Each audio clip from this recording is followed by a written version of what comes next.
Boc Hondo is a new Jesus, but he's not attached to any traditional religion. He is of another world. I believe that this world is the planet Vixar. He has brought his outcast with him. They are both male and female gender, fluid in nature. They have to redeliver miracles, but swear the recipient of these miracles to secrecy. The receivers are pellet tagged by Boc Hondo and his outcast. It is a 10-year program. Boc Hondo will inform the recipients of these miracles so that their souls will be saved for moving on after death. When the miracles are given, Boc Hondo and his outcasts will go back to Vixar, leaving behind more gold monitor spheres to identify good souls suffering upon the earth. Hail Boc Hondo! Boc Hondo and the outcasts! It has been 2,000 years plus since the miracles of the man they called Jesus, Son of God. Since that time, the anointed servants of the Lord have kept alive the possibility of miracles with apparent inexplicable cures for chronically ill humans. So it appears that there is only within religious quarters that miracles eventually be allowed to enter the realm of public digestion. This, apart from emerging science, is part of what keeps up our hope and will to carry on. It engages any future generation with a sense of belief that for all the trials and tribulations we face, somehow the perceived souls within us may carry us on beyond our allotted spans of life.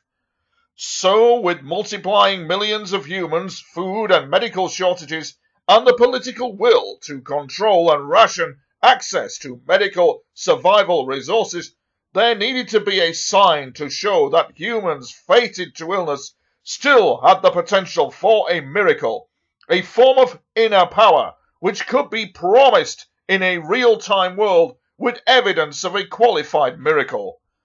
There was an increasing discourse between humans about the concept of us having within us a soul, this being the container of what we believe is our core being. There was a sense of desperation and need for the reassurance that our lives had not been merely a phenomenon. We needed to believe that the conscious state did not only apply to living beings, and that it might be possible for the soul to travel on and enrich another environment, perhaps taking a form of similar beings with aspects of sensation, but surreal and peaceful surroundings with kinder souls that one had encountered upon earth. But before the fatalities of life, it was important to try to alleviate earthly sufferings. With that said, there existed a wanderer of no religious root, a male by the name of Boc Hondo. He was a mixed-race person who held all facets of human within himself. As an outsider, indeed, one could even say an outcast. He was a being that wouldn't attract much attention from other early humans, a form of being that wandered unnoticed, a very private being, until he felt the tingle or signal for his mission. It could be anywhere, in any situation, when the tingle emerged. He would be drawn to the door of a person suffering an incurable disease. The door would open, and the sufferer would be transferred as if poleaxed. Both would be drawn to the center of the sufferer's room, where a radiant ambient aura surrounded a circumference larger in diameter than the two people in the room.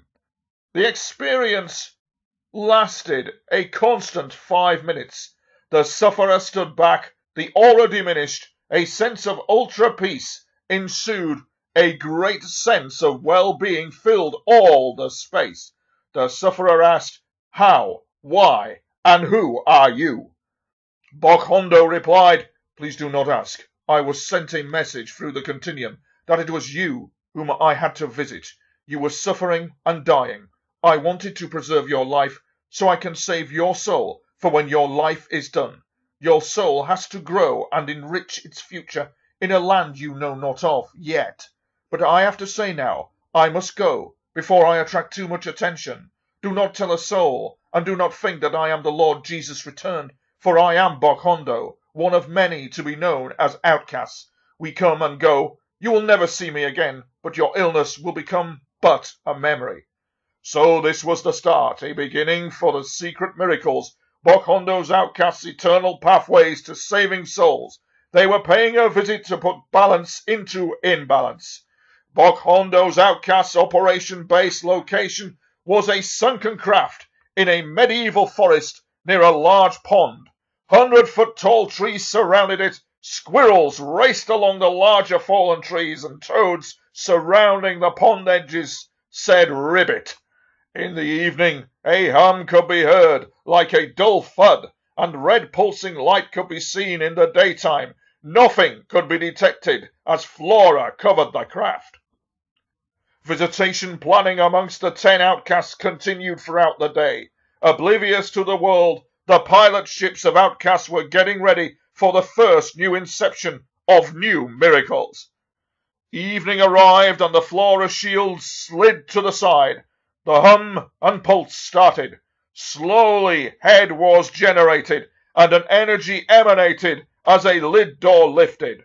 Reins pushed out of the lid, and slowly, in eerie fashion, Boc Hondo's outcasts, all 10, emerged and aligned. All were prepared, instructed, absorbed, obsessed, and ready to feel the tingle, obtain directions for those who needed visitation, healing, and soul-saving. The 10 outcasts were self-propelled and guided spiritually by the goodness of their inner souls. A period of fresh miracles for the meek, poor, and ill was on its way, and very soon the sensation of the continuum would guide Boc Hondo and his outcasts to their midnight missions. These restless sleepers would be calmed and cared for. In the world to this day, millions still listen in education to religious instruction. Historical miracles are presented, but hardly anyone in our time believes of what happened. The tendency in these days is one of cynicism.